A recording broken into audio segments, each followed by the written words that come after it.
Buenas tardes, noches. Vamos a hacer una oración, hermanos, para poder comenzar. Si me acompañan, por favor.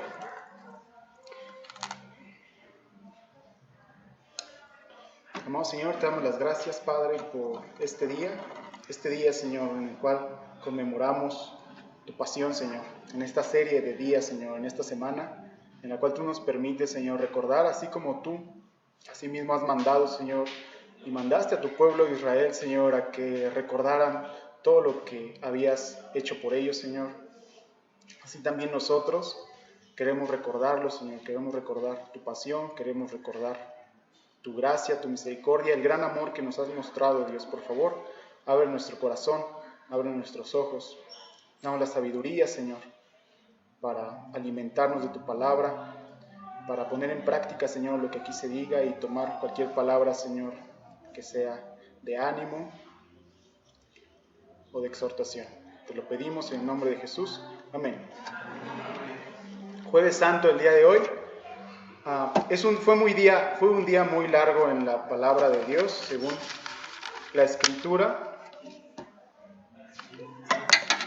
Los apóstoles prepararon la cena de la Pascua, también hubo la Santa Cena, el partimiento del pan. Hubo una advertencia a Judas, hubo el lavamiento de pies, una advertencia hacia Pedro, se cantó un himno, oraron en el monte Getsemaní, se arrestó a Jesús. Pedro negó a Jesucristo y Jesús estuvo ante un concilio. Según algunos evangelios, esto puede cambiar un poco el orden, pero en esencia eso fue el día.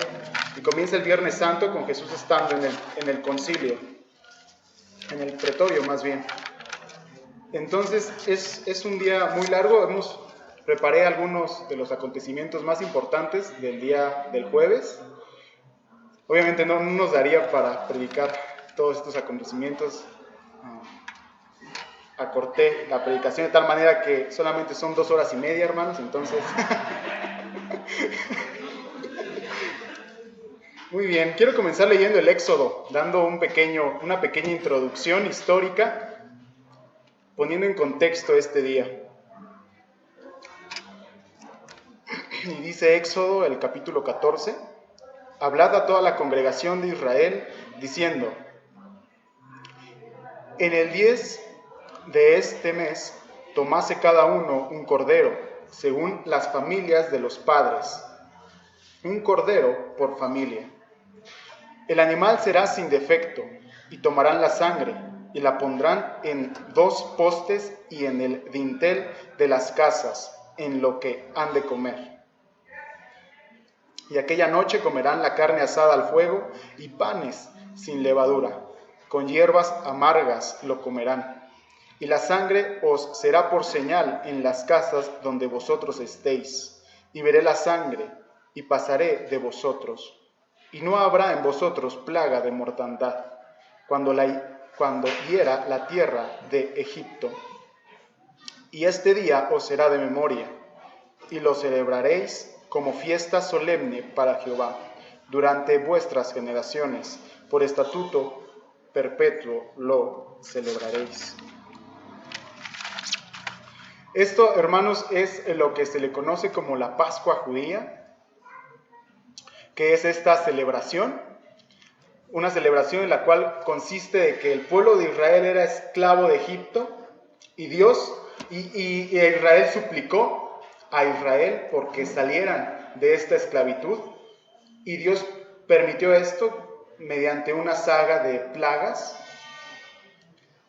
y esta es la última plaga que Dios manda a Israel, que es la muerte de los primogénitos. Y Dios les manda a que tomen un cordero perfecto, que lo maten y que con la sangre de ese cordero perfecto y sin mancha cubran la entrada de su casa. Y así cuando el Espíritu de Dios pasara, esa sangre serviría por señal, y cualquier primogénito que habitase adentro no moriría. Ese es un pacto que Dios hizo con el pueblo. Posteriormente, Israel quebrantó el pacto. Si alguien me puede ayudar mejor a leer, por favor. Sí, al hermano Arturo, que hasta se puso sus lentes. Todo.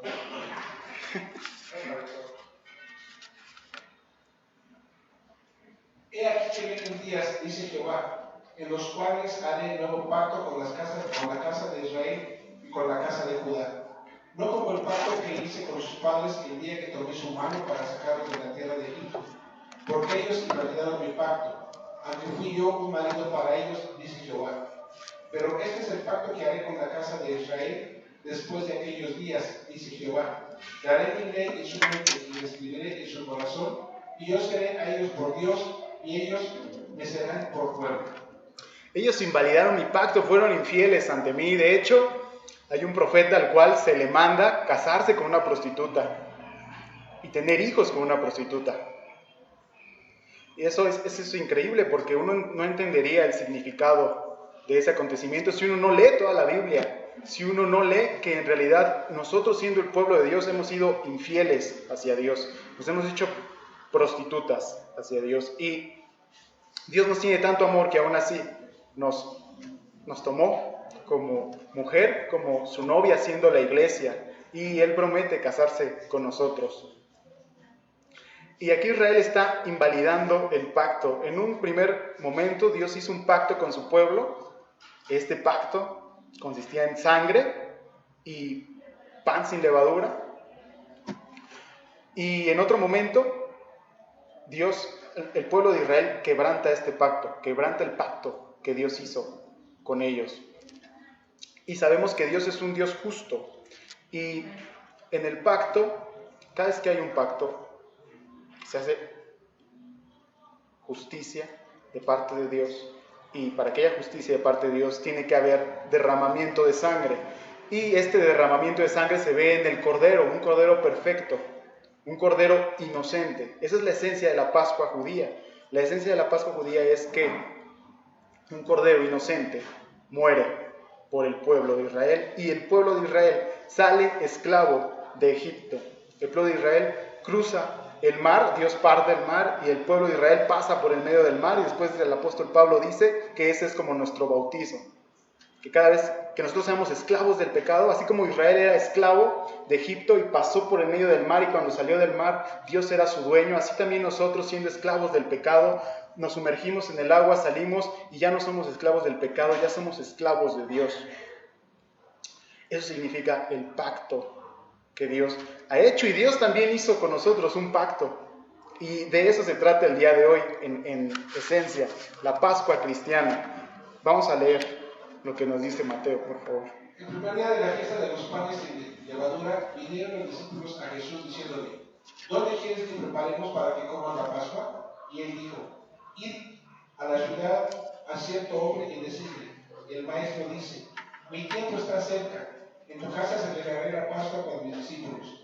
Cuando llegó la noche, se sentó a la mesa con los 12, y mientras comían, tomó Jesús el pan y lo bendijo y lo partió y dio a sus discípulos, y dijo: tomad, comed, esto es mi cuerpo. Y tomando la copa y habiendo dado gracias, les dio diciendo: bebed de ella todos, porque esta es mi sangre del nuevo pacto, que por muchos es derramada por remisión de los pecados. Y os digo que desde ahora no beberé más de este fruto de la vid, hasta aquel día en que lo beba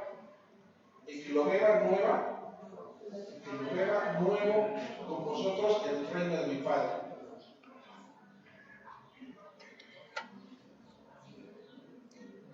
Para cuando leemos el hecho, este hecho, cuando Jesús está celebrando la Pascua, antes, versículos antes está cuando Judas pacta con los sacerdotes judíos entregar a Jesucristo.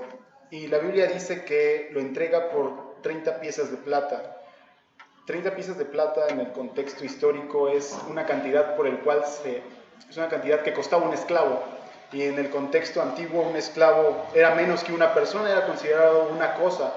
Entonces Judas vende a su señor por 30 piezas de plata al costo de un esclavo.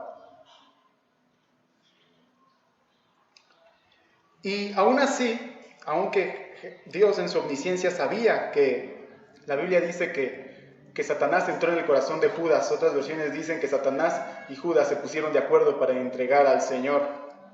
Y cuando la Biblia dice que Satanás entró en Judas, esto de ninguna manera quita responsabilidad en Judas de haber entregado a Jesucristo. A pesar de que Satanás entró en Judas, la Biblia también dice que ellos dos se pusieron de acuerdo para entregar al Señor.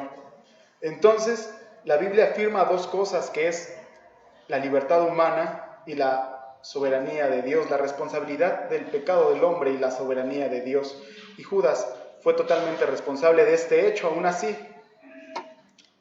vamos a estar viendo que Dios, Jesucristo, amó tanto a Judas que hasta el último momento Él quería que Judas se arrepintiera.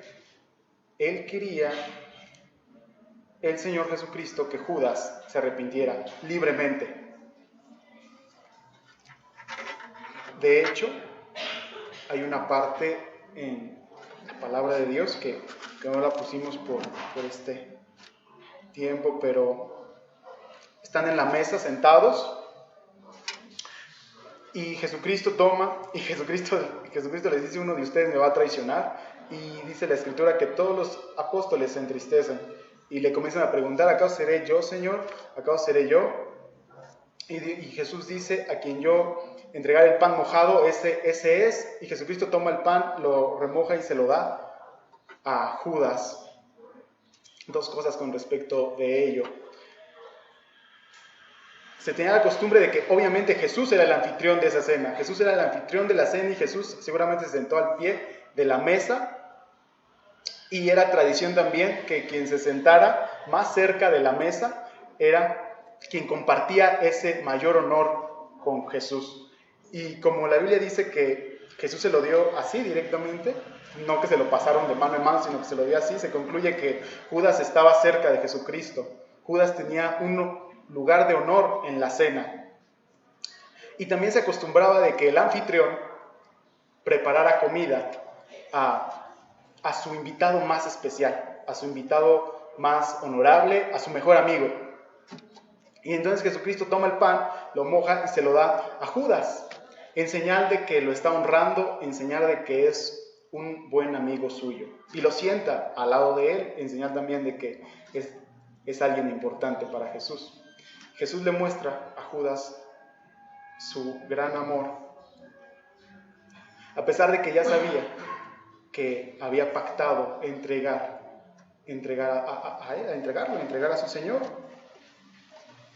Y continuando con la palabra, Jesús toma la Pascua con sus discípulos, porque Jesús, siendo judío, cumple la ley. La Biblia nos dice que Él no quebrantó ninguna parte de la ley y era estatuto perpetuo, como lo leímos anteriormente. Era un estatuto perpetuo celebrarla, y Jesucristo la celebra en ese momento. Jesucristo toma el pan y lo bendice, y también toma el vino y también lo bendice igualmente. Y dice que eso es su cuerpo y que eso es su sangre. La iglesia, yo creo que cuando nosotros, la mayoría de aquí salimos de la iglesia católica, y cuando salimos de la iglesia católica vemos tantas cosas diferentes aquí en la iglesia cristiana, que vemos que allá hacían mal y que aquí no hacen mal. Y una de las cosas que nosotros normalmente citamos, que se nos vienen a la mente, es precisamente que aquí no hay santos, que aquí no hay estatuas, que aquí no está María y no hay imágenes, y nosotros no tenemos una jerarquía profunda y tan alta que llega hasta el Papa, el sumo sacerdote. Y una de las herejías que a mí me causan más conflicto con la Iglesia Católica no es ni las imágenes ni la cuestión del Papa, sino esta es la mayor herejía del catolicismo, que es lo que ellos llaman la consubstanciación de Cristo. Y cuando ellos se refieren a la consubstanciación de Cristo, significa que cuando Jesucristo dice que esto era su pan y que eso era su sangre, realmente era su pan y realmente era su sangre, y cada vez que nosotros lo comemos, se nos es perdonado el pecado. Y eso es una gran herejía cuando entendemos que fue solamente un sacrificio el que hizo Jesús. Fue un sacrificio el que nosotros requerimos para que se nos perdonaran todos nuestros pecados. Y el catecismo dice que cada vez que se consume la carne y la sangre de Jesucristo, Jesucristo se sacrifica nuevamente. Es decir, que el catolicismo romano indica que Jesucristo se está continuamente sacrificando una y otra y otra y otra y otra vez, cuando la Biblia niega totalmente eso. La Biblia dice que solamente hubo un sacrificio, y Jesucristo dice de manera no literal que eso era su sangre y que eso era su carne, y que eso debía de ser como estatuto perpetuo. También dice que aquel es un mandato de Dios. De manera que nosotros ya no tenemos esa Pascua judía.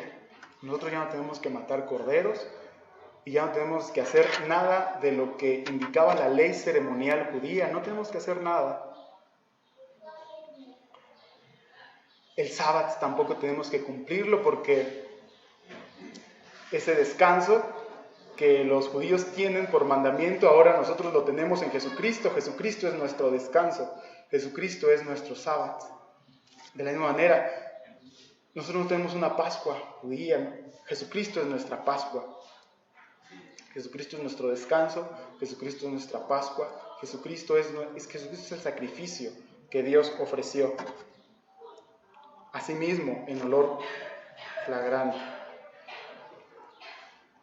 Y en esta misma mesa, Jesucristo les da un mandamiento que es lo que Él denominó el gran mandamiento, un mandamiento nuevo, lo que Él denominó un mandamiento nuevo, que es: ámense los unos a los otros, como yo mismo los he amado, así también ámense los unos a los otros. Y eso es muy curioso, porque Dios dice que es un mandato, que eso no es algo que si quieres, sino que eso es un mandato. Y a mí me causa, así a simple vista, un pequeño conflicto, porque cotidianamente en el mundo secular uno no puede ordenar a alguien que tenga un sentimiento. Uno puede ordenar a alguien acciones. Yo ordeno a mi hijo, por ejemplo, que vaya a la escuela, pero yo no puedo ordenar a mi hijo que disfrute la escuela, porque el disfrutar la escuela es un sentimiento, y yo no puedo ordenar a mi hijo que tenga un sentimiento. Simplemente le puedo ordenar que haga una acción, que es ir a la escuela. Y Jesucristo, siendo Dios, ordena lo que parece ser en el mundo un sentimiento, que es amar. Cuando nosotros preguntamos a alguien qué es el amor, la gente normalmente dice que es un sentimiento.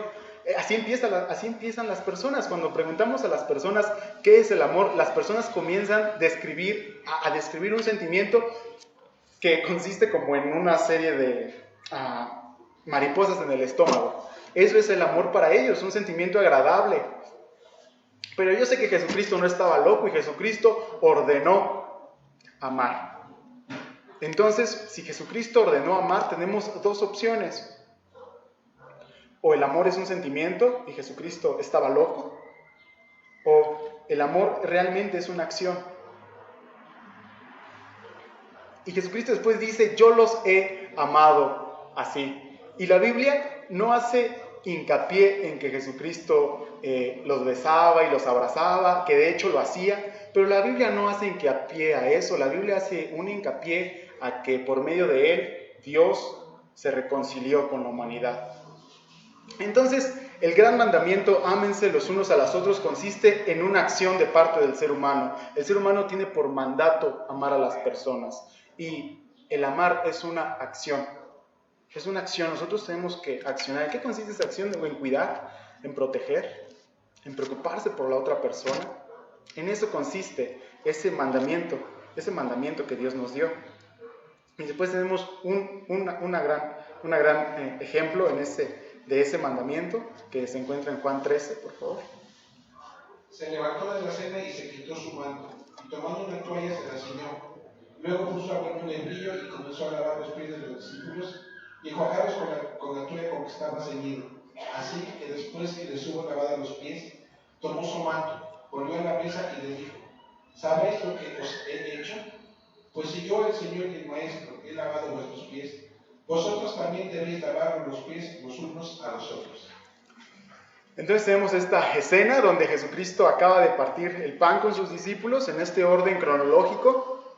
Judas se puso de acuerdo con Satanás para entregar a Jesucristo por 30 monedas. Después de esto, al siguiente día, Jesucristo ordena a sus discípulos ir a ver a dónde iban a preparar la Pascua. Después, posteriormente, se celebra esta Pascua y Dios cambia el sentido totalmente.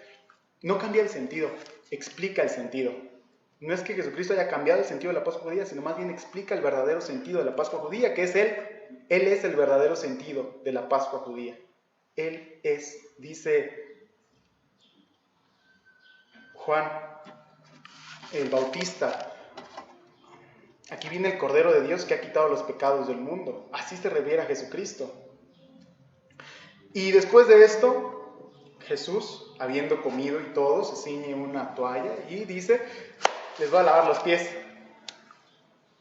Y está Pedro que dice: a mí no me lavarás los pies jamás, Señor. Y dice: si no te lavo los pies no tendrás parte conmigo. Y Pedro dice: entonces lávame todo. Muy extremo. Y dice Jesucristo: no necesitas que te lave todo, ya estás lavado, solamente tus pies. Anteriormente en Jerusalén era asfalto, no había pavimento, estaba lleno de tierra, por lo que las personas al caminar recurrentemente se solían empolvar los pies, y era una tradición que si tú llegabas a la casa de alguien, esa persona te lavaba los pies, y si esa persona era muy adinerada, tenía súbditos los cuales te lavaban los pies, porque era considerado un hecho servil, algo que solamente hacían las personas de muy bajo rango. Y los apóstoles están discutiendo acerca de quién es el mayor y de quién debería, ¿no?, de quedarse a cargo. Y Jesucristo tiene esta acción de lavarle los pies a sus discípulos, que es una acción de humildad. Aquí aprendemos la humildad que tiene Jesucristo al lavar los pies de los discípulos.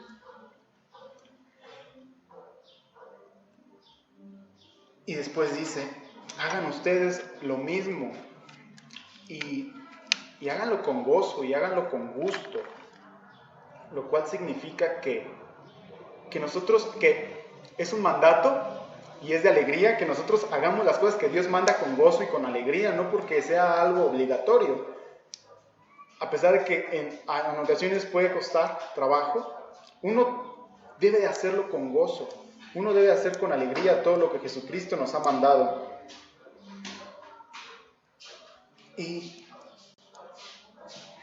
Pero Jesús dice: háganlo con gozo. Háganlo con gozo. ¿Y cuál es la explicación detrás de esto? Es padre lavar los pies de los hermanos, y algo que hay que aclarar, que vislumbro, es que ahí estaba Judas. Y Dios dice: lávense los pies los unos a los otros, y Jesucristo lava los pies a Judas, lo que significa que el servicio a los demás no está condicionado a que sean tus discípulos, a que sean tus amigos, o a que sean personas de cualquier rango, sino también incluye a enemigos, incluye a personas que te entregan, incluye a personas que hablan mal de ti. Ese es el amor cristiano. El amor cristiano es amar al enemigo, amar al prójimo, bendecirlo cuando te maldice. Y Jesús lava los pies a Judas, indicando que cuando Dios nos ordena esto, no lo está condicionando a nuestros amigos, sino lo está diciendo a todos, el prójimo, a todos. Y asimismo, nosotros en nuestro caminar cristiano, cuando aceptamos al Señor, Jesucristo nos dice que no necesitamos ser lavados varias veces, no necesitamos rebautizarnos y rebautizarnos y rebautizarnos, porque eso fue suficiente. Pero Jesucristo sí nos dice que a veces hay que limpiarnos los pies. No hay que bañarnos todos, sino que a veces hay que limpiarnos los pies. Y Jesús dice, tu hermano está para eso, tu hermano está para que te limpie los pies, tu prójimo está precisamente para indicarte lo que estás haciendo mal. Y cuando Él te indica lo que estás haciendo mal y te exhorta y te anima, es como si lavara tus pies. De manera que es una obligación que cuando nosotros vemos a un hermano caer en algún pecado o en alguna falta, nosotros nos debemos acercar con confianza al hermano y le debemos decir, creo que esto que estás haciendo no está bien. Y de la misma manera nosotros debemos de tener la humildad para aceptar eso. Y me cuesta mucho, siempre he dicho, cuando enseño acerca de la palabra, que enseñar sobre la palabra de Dios es como lanzar una piedra arriba, porque siempre nos cae. El que predica es al primero al que le cae la piedra. Pero Jesucristo así lo dijo. Y doy muchas gracias a Dios por permitirme hoy enseñar esta gran verdad. Y tener la humildad para recibir ese consejo cada vez que alguien se acerque a nosotros y nos diga que algo estamos haciendo mal, nosotros tener esa disposición, dejar que el hermano lave nuestros pies espirituales.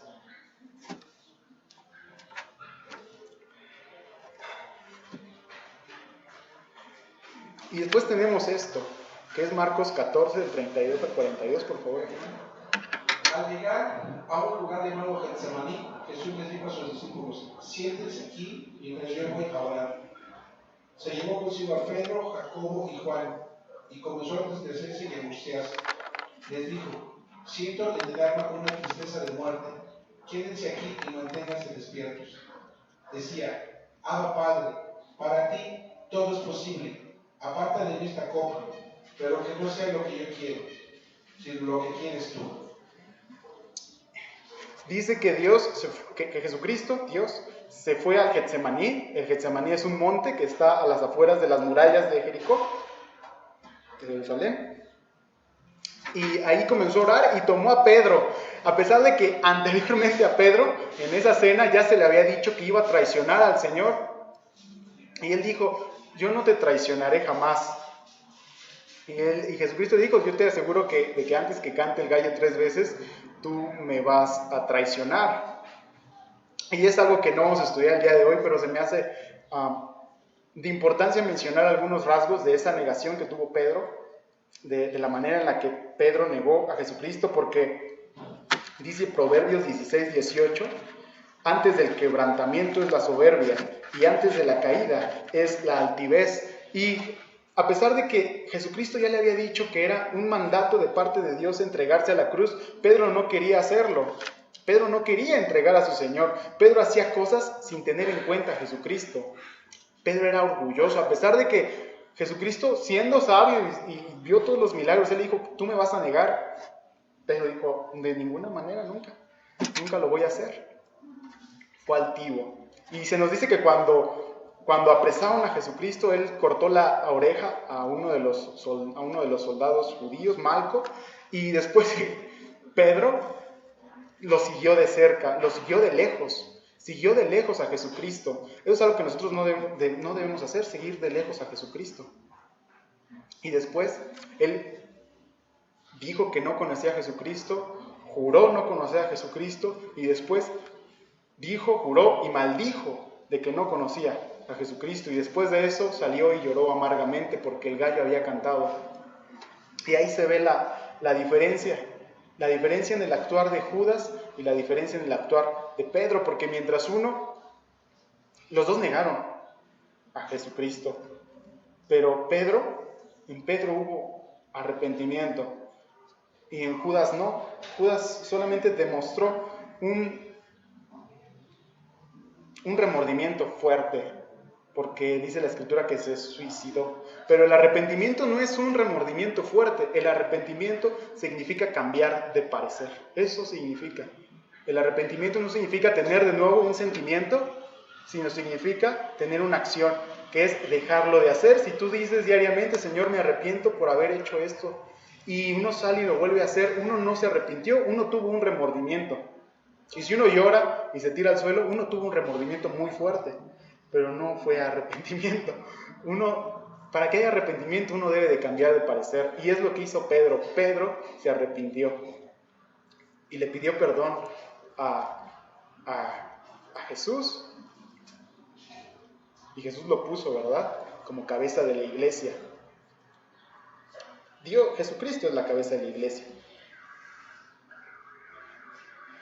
Y después de esto vemos que Jesús tenía gran tristeza y les dijo a sus apóstoles: estoy muy triste, tengo una tristeza que siento que voy a morir. Así fueron las exactas palabras de Jesucristo. Y he escuchado muchas predicaciones acerca de esto, y hay varios que yo creo que no entendemos la magnitud de lo que Jesucristo iba a pasar, y nunca la entenderemos porque no somos Jesucristo, pero esta escena en Getsemaní es crucial para entender la tentación de Jesús y para entender su pasión. Este punto es central para entender la pasión de Jesucristo. De hecho, nos dice la Escritura que Jesucristo estaba tan triste y tan deprimido y tan estresado que sudó gotas de sangre. Hematidrosis se le llama, es el término médico. Hematridosis es el término médico que se refiere cuando una persona está tan pero tan estresada que sus poros revientan y producen sudoración con sangre. Es algo que existe. Y Jesucristo lo tuvo. Y era un síntoma de su depresión, era un síntoma de su tristeza, sudar sangre.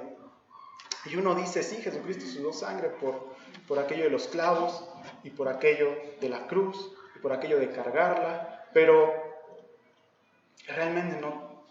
Es elemental el sufrimiento físico de Jesús para la expiación, pero creo que hay que ahondar más profundamente para entender esto. De hecho, les quiero contar una pequeña historia acerca de la iglesia primitiva. Allá en el 156 después de Cristo Jesucristo tuvo sus apóstoles, sus discípulos, y a la vez sus mismos discípulos y apóstoles tuvieron más discípulos. Uno de los discípulos de Juan se llamaba Policarpo. Policarpo era obispo de Esmirna.